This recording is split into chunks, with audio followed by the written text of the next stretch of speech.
how to change the background colour in Canva. Let's get into it. With your Canva project open, the first thing we need to do is select the background layer that we want to change the colour of.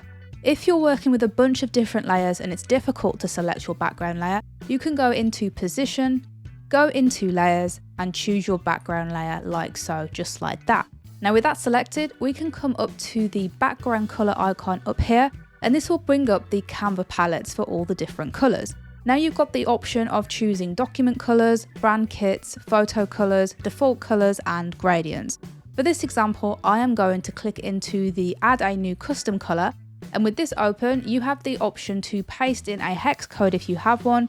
You can use the paint dropper tool to change the colour to anything that you have in your image, or you can just simply drag along like so and change the colour to something different.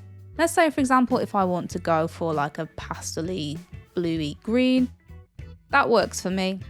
Then with that done, all you need to do is click out of there like so, and we have our background colour changed, and that's all there is to it. If you found this video useful, give it a thumbs up and comment your thoughts below. And for more Creative Fix tutorials, hit that subscribe button and I'll see you in the next one.